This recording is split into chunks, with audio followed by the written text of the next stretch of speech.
Howdy, you're watching the Think Brazos podcast. We host conversations with locals, politicians, and policy experts to help families thrive in Brazos County, Texas.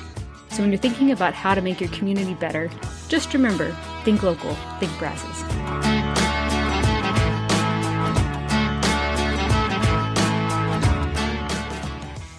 Before we jump in, if you're voting in Brazos County this election, we've put together a free 2026 Brazos Valley candidate guide. It lists every race on the ballot, from federal to local, with a downloadable spreadsheet you can customize and share.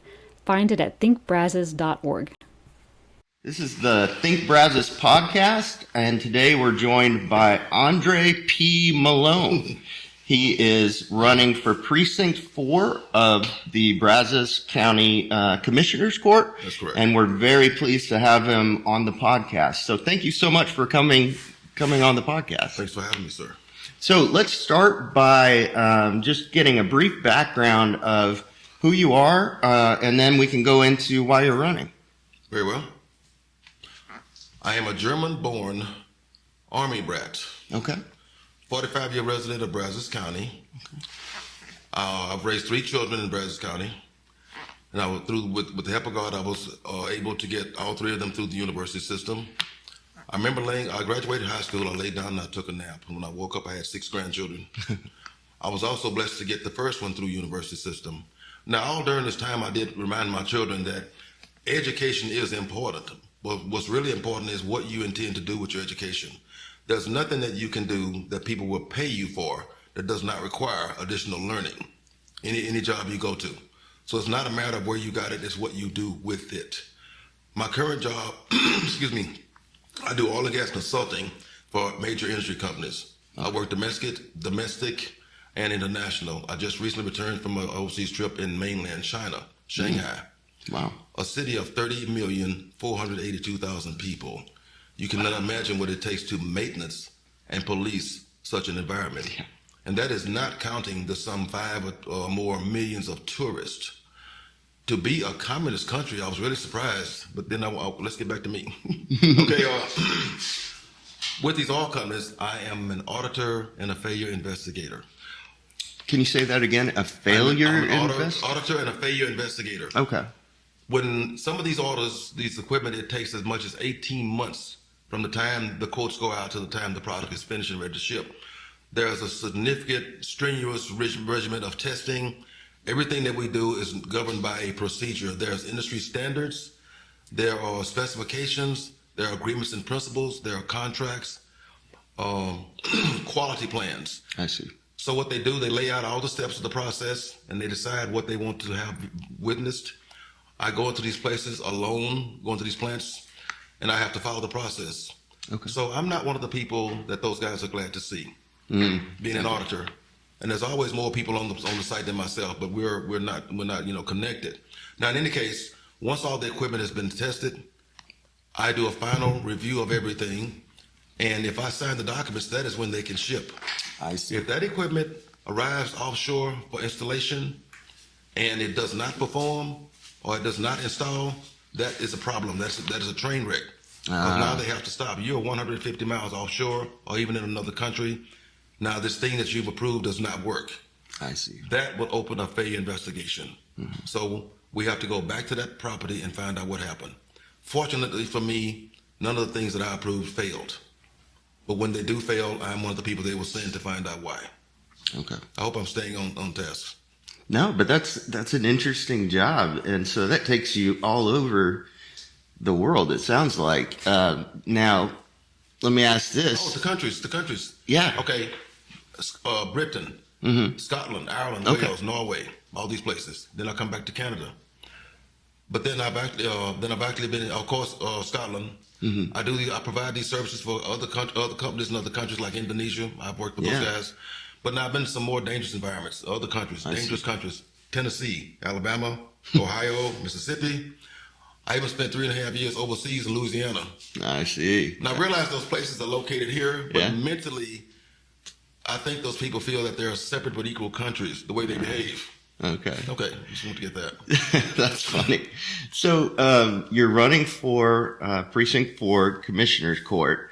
To me, it kind of I want to get into some of your policy ideas and that kind of thing, but this brings up a question that I have. Okay. You know, that takes up the commissioner's court is going to take up, I think, a significant amount of time. Are you planning on retiring if you win? I've been in my industry for 47 years. Okay. I've been quitting for 46. I see. I've been trying to retire, but the phone sometimes it rings, and Yeah. when they have an opportunity that I am interested in, I will go, like the overseas thing. Yes. When I'm elected, Okay. then my company, I'm an independent contractor. I'm incorporated, so I don't have to attend things that I don't need to. When I'm elected and have fun with that one, I will devote my time to that job. That will Good. be my job. Okay. And what I want to bring is my experiences as an auditor. With me, people do not come to me and bring me things and says, "Oh, we've already looked at this. It's fine. You can sign it." It does not get signed until I personally look at it. Well, let's hear about your motivations for why you jumped into the race. Why are you running? Okay. I was familiar with 3 of the previous county commissioners. Mr. Okay. Milton Turner, I started with him. I've always been fascinated with my elders. I've always took the time to go visit with them. Yeah. I learned things. He was explaining to me how he was somewhat disenchanted and disappointed that there were not enough people from the community taking an interest in the local politics. There are a lot of positions that people don't even bother to pursue. So in any case, he imparted that. The next commissioner, Reverend Cawley, Yes. I spent a lot of time with him, and he was telling me the same thing. We were discussing myself getting ready to get involved at the time that he was going to no longer participate, except he fell ill, and that job went to Mrs. Cawley, which I also spent a lot of time with her. And she's the one that invited me. She said, "Well, look, you always been interested in this. We've been talking to you about it. It's time for you to start making a decision." So I started attending the meetings 4 years ago. The only thing was my company and the way things were working, it just was not the time for me. Okay. It was not the time. Now I have the time. Good. So that is why. And again, the fact that there's just not enough people taking an interest in the local politics. We live here. We raise our children here. We should be more involved. Yeah. So you mentioned, I think the colleagues were Democrats, correct? Yes. And you're running as A Republican. a Republican. Okay. But that's kind of cool to me that y'all still got along and, you know, you spoke and worked together. It was not always so. I was actually raised a Baptist Democrat. I see. When you're a child, you go to church where your people take you. Yeah. Your politics is defined by the people they associate with. So, and growing up in my community for the longest time, the only politicians I met were Democrats. Okay. Now, in some of these communities, the oldest, elder, respectable person has a voice and an influence.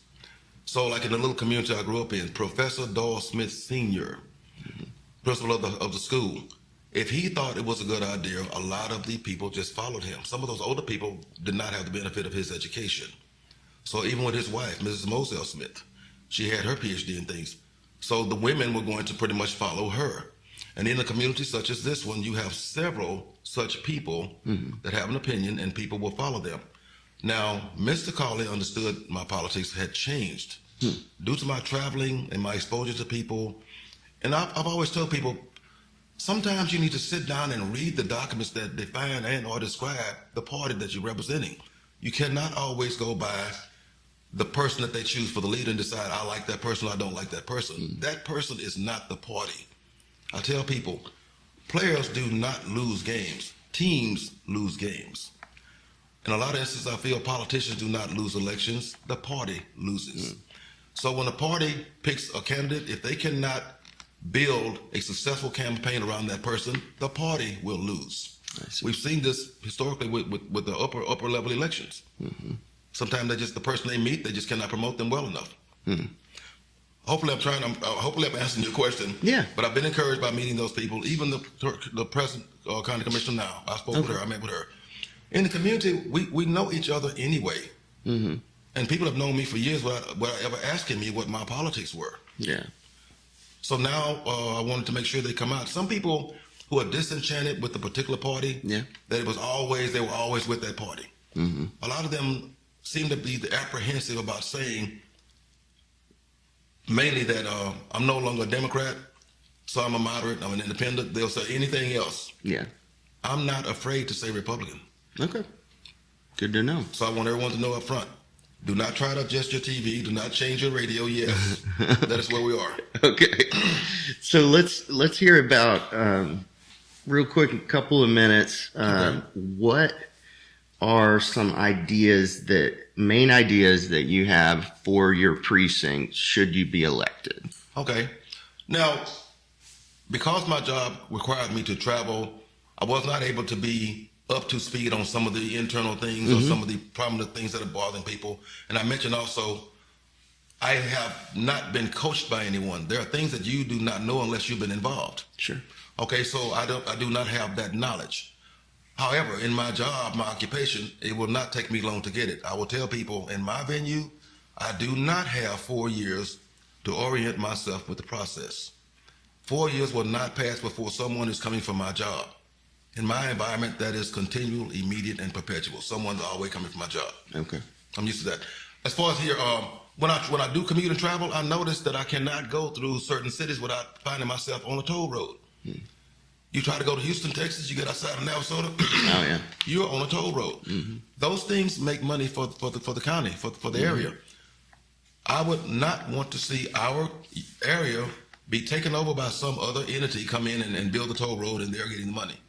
I really think that the county should focus on trying to do it. I was asked this question actually last night. One of the moderators said, well, so where would you put the toll road? What I do see with some towns is there is one lane that they call an express lane. Yeah. You pay to get on that one lane. The local people typically are not interested in paying just to get to work every day, but it's the people that are not planning to stop here Yeah. that would really be happy not to be stuck in the traffic just because they're passing through. So I think it would be a benefit if we could at least assign a particular lane to be like an express lane and generate some income. I was also asked about, but they also mentioned about the budgets, and I keep hearing the budgets are a problem. And again, I would get in there and investigate with the people that produce the budgets. As far as how the county is involved with things, you cannot get to the city without going through the county. So the county should have a strong presence in everything that is happening in this area. Particularly Precinct 4, again, I'm not supposedly so up to speed on what people think of the current issues, but it will not take me long to catch up. That's what my message is. Got it. It will not take me long to catch up. What do you think about, Precinct 4 and Precinct 2 on the east and west sides? You're seeing a lot of subdivision growth, Yes. that is coming into the areas both within the city limits and outside of them. What is your feeling on that increased growth in terms of getting more rooftops on the ground? Like I said, both inside of the city limits, but also outside within Precinct 4. Do you like that idea, or do you feel that it's a threat to your citizens? Growth can be a very positive thing. It brings in more people. It brings in more revenue. But as I travel and commute, and I've lived and worked several places, I also know what it's like when these people leave. Yeah. So we have to be very guarded, very careful how we evaluate those people that want to come in. I've seen developments come in, bring a lot of people, bring a lot of industries will come in, build a big plant. Then they will move, they will leave. They'll vacate that property. Those houses become vacant. Now you end up with something else. We would need to take a serious look at these people that want to bring stuff in and make sure they're not migrating from one place to the next. I see. So in terms of We would not want to have these developments come in and then have no idea when they're going to be vacated. Okay. I've seen that in other places. Yeah. So in terms of that brings up another question I had. When it comes to the county is very involved, like the two cities are as well, in trying to incentivize big businesses to come in and basically saying you don't have to pay taxes or you don't have to pay a certain amount of taxes for a certain amount of years. How do you feel about that concept, and would you be supportive or not of those? I think they're called 380 agreements is what they call them. I am not opposed to encouraging businesses to come in. I would want an evaluation of the businesses that you're trying to invite to make certain these guys are not just, they're coming here, is it because they're leaving somewhere else? Are they vacating other places to come here with the protest that, oh, we're bringing you some business, but then we just abandon somewhere else? We need to do some history on these people that's coming in. As far as the incentives, okay, but it shouldn't be the burden of the taxpayers to pick up the difference. It needs to be properly structured. Okay, you want to come here, we want you to come, but the conditions need to be agreeable for all concerned. They even mentioned outsourcing, bringing in outsourcing for some of our services. That is fine unless you actually, the county has some very good jobs with very good benefits. It is not fair to bring in contractors or outsource it, and then the people that's been here for years living and working in with their families, all of a sudden they do not have a job. Because the contractors may come in and decide not to continue your status. Before they got here, you had a job with health care and benefits. Now when they come, they restructure everything. You can still have a job, but without certain benefits. In fact, that's something called the Finch Bill. I think it was 1914 when they first developed the concept of temporary employment. Back when they had the women coming into the workplace because the men were all going off to war, this gentleman wrote this bill that defined, it was the beginning of temporary employment. It said that if you work less than 39 hours a week, you're not full-time. Wow. So if you're not full-time, you do not get benefits. Some big corporations did their review and found out about this. One of them was Walmart. When you first went to work for Walmart, you had benefits. Then they changed it to where if you work less than 39 hours, you are temporary and you do not get them. People do what they can to save money on one side without understanding what it does to the other side. So yes, I want new development, I want growth, but not at the price of a few years later, these people are gone and now we don't have it. Yeah. We end up adding to the unemployment thing. So there is a movement in the state of Texas in a number of counties to, outside of city limits, do a form of what you call zoning, that is stronger development rules on new developments. So, for example, the size of the lots, the type of infrastructure, the type of roads. How do you feel about that? Because that should you be elected, that's going to be a big thing that's going to be coming up in the next few years, is the countywide, for lack of a better word, zoning. Yes. How do you feel about that? Nothing works without order. There's nothing without order. If development is going to come in the county, there needs to be some structure, some order. One developer should not be able to go and build so many houses on so much property. Then the next one is doing the opposite. Before long, you don't have control. You don't have organization. When it comes to resources, these country roads, people live in the country for a reason. They're not trying to live in the city. They want some distance. They want some space. So it's not fair to them to development just come right over the fence. Now, next thing you know, they're in a community that they didn't plan on getting there. They are rooted into the property. They can't make, mainly, like you said, resources. There are people that keep track of the water tables, how much water is around. Those new developments will have an influence on that, as well as the people that do contract water, things that they're taking the water away. All these things have to be monitored. How many private wells are going to come in? Yeah. Then you have the waste management. That has to be in some type of structure. It's a good thing, again, to have that be organized. That needs to be organized. If it's going to be in the county, there needs to be some oversight, and it needs to be properly organized. Again, these contractors need to have a thorough review to find out they're not just coming in, building something, and leaving. You don't want to come in and buy your new house, and you spend more time fixing it than you do living in it. Yeah. Because these guys were able to just build and go.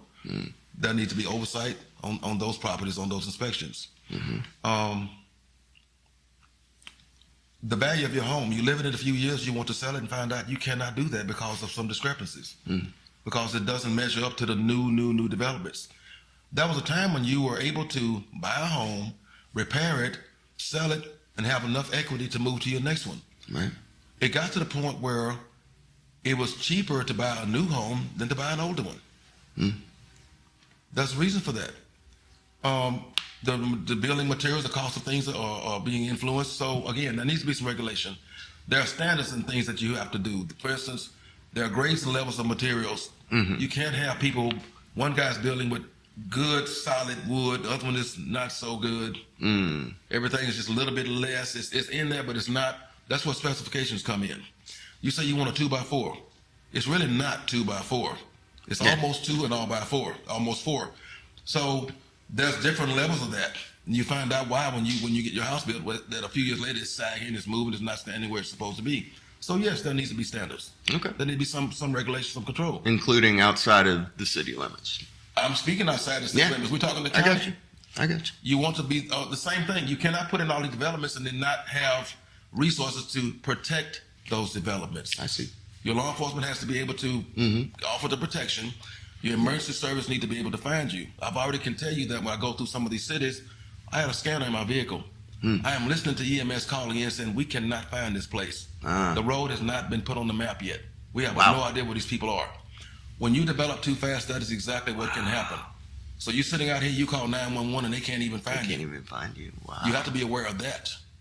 That's fascinating. Same thing with the police officers. They cannot find you. Yeah. Now, So like this when shit. you bring in more people to the county, you're going to need more law enforcement because you got this one guy working one shift, 3 people call. Who is he going to see? Yeah. Everything has an influence on everything else. It all has to be studied. Before you bring in a few extra 100 people, your services that's going to manage them needs to also be considered. How much more of that are you going to need? Yeah. That's really interesting. I hadn't thought of that. Apologize for the train. We're near a that's fine. train line, but Also, you mentioned country. Okay, you're a rancher. You have these cows. Okay. I've already seen this where my property is. There's a subdivision to the right of me. There's one to the left. We had a meeting with the insurance company and they advised us, by the way, you get enough people in here, sooner or later someone's going to call and complain that they're tired of watching your animals procreate when they're on the way to school. You're going to need to build something that shields them from this terrible circumstance. You must understand who you are inviting in. There needs to be some thorough research on this. Yeah. So and people say, well, we want to have everyone have a voice. Yeah. Sometimes everyone doesn't have a voice. When people sit and say, oh yeah, we need more of this, we need more of that. What about the people that are already here? Yeah. They need to be advised and informed. How many times do you go down the road and see something getting built that you didn't know what's happening? Like, who is that and what are they doing? How do you get informed? There needs to be a way to share all of these things with the people, with everyone. No, I agree. I have one main issue that I wanted to hit before we close, and I'm going to give you a chance to wrap up as well. But transparency has been a big topic point on the county commissioner's court over the last year, especially. There was a change recently where went to more workshops, less county meetings. I don't know if it's in flux or not. We had the county judge come back from his medical leave. Where do you stand when it comes to having more or less county meetings and generally more or less transparency? Where would you stand should you get elected? Okay, some of the groups that have been inviting me to have these discussions, one in particular, they asked if would I be willing to meet them? Would I be able to have meetings with them, share information? Yeah. And it was a very long question. I told the guy, well, that's going to be a very long answer. The answer is yes, I'm willing to do that. However, I would request, in my venue, in my discipline, you send me an agenda of what it is you want to know. Okay. Give me a fair opportunity to get with the people that will have those answers. Then we schedule the meeting so I can deliver it. I cannot just be having meetings and I have no idea what you want. Okay. And again, I'm not being coached or given information prior to getting into the office. So I have to do my review and my research, no matter what it is. But see, now you said the meetings they're having now. Yeah. I also serve on local committees. I served on the Building Standards Committee and then I'm presently on the Zoning Board of Administration for Bryan. Okay. When they schedule a meeting, I do my job to attend. If I agree to sit on these committees, then I need to be there. If you come into a meeting and you have questions, you need to be organized. Bring your information with you. Bring your questions with you. It doesn't happen to have a meeting that takes all day because people are not prepared, not organized. Understand what it is you want a meeting for and find out what it is you want to answer to. Yeah. But in terms of going back to once a week commissioners court meetings versus the every other week or every month? Where do you stand on that? Okay, I thought those meetings were organized based on how long it takes to prepare the information that needs to be presented. If you can do this every week, if you have a certain block of information that you're working with, and you know that you put this on the schedule for next week, we're going to talk about these 5 things, Yeah. that process should be sufficient unless there's some extra things coming in. Okay. Unless there's more additional work that's being done or more additional things that happen, then of course you need to put in more meetings so you can share the information. Yeah. Okay. Well, Hopefully I'm doing a no. answering. That makes sense. That makes sense. So, in terms of your campaign and how can people get in touch with you? And is there anything else we missed that you would like to hit real quick in the next couple of minutes? Well, hopefully in my venue, everything is a process. Nothing moves without an approved document. Okay. When we start to operate, if that document is not sufficient, then there are reviews, there are revisions, there are changes to make the system work. Like I said, we use the Six Sigma concept. Okay. Where we're constantly reviewing everything. When it comes to access to me, I want to be available to people that have questions. But again, I need to be advised of what your questions are, what it is you want to know, and given the proper time to prepare your answers. Okay. And there are certain things that everything is a process. If there is an established procedure of how you communicate with your county leaders, you need to follow this. Everyone just cannot call directly to the one person. That's why there's a structure. There are people in place that have jobs they need to do. And I also mentioned before that with these changes, the people that actually do the work, the one thing they get tired of is having to train the new boss. Yeah. Every time they get the person trained, they leave. Someone needs to consider what their feelings are. You have worked to establish your position in some of these organizations, and then when the leadership changes, you have to start over. When it comes to management of people, I was a supervisor, manager, administrator. I had some 67 people of different personalities, different backgrounds, all of them requiring oversight and attitude adjustments. So, as a leader, as yourself, you're judged on how you personally perform. As a leader, you're judged on your ability to motivate the people around you to do the best job they can. So you have to spend time with those people to understand what it is they need. So rather than come in and complain about something, you have to consider what does it take to get what you're asking. What is that required? Some people don't. They just want what they want, nothing else. Yeah. Okay. Hopefully I'm getting close to what you asked me. Sure. But just real quick, also, if someone watching this wants to get more information on you, is there a website or anything that they can reach you? Any way they can reach you? My social media is not up to speed with some others. I've not spent a lot of time on social media. That's fine. I'm still in the process of building like the Facebook page. Okay. I can do a lot of Facebook. That's fine. And between my children, we're trying to get the website going as well. Got it. Okay. Well, But maybe people. they are very particular about what they're going to put there. Well, maybe people can search Andre Malone in the next I am a week or published so. author, so I did publish a writing about how to deal with difficult people in challenging situations. Because in my industry, there's a lot of abrasive things. Yeah. Everyone's in a hurry. Everyone's nervous. There's always a timeline. We're always running behind schedule pretty much. So very tense and things. But you have to have your own discipline. Yes. I don't know if I have time.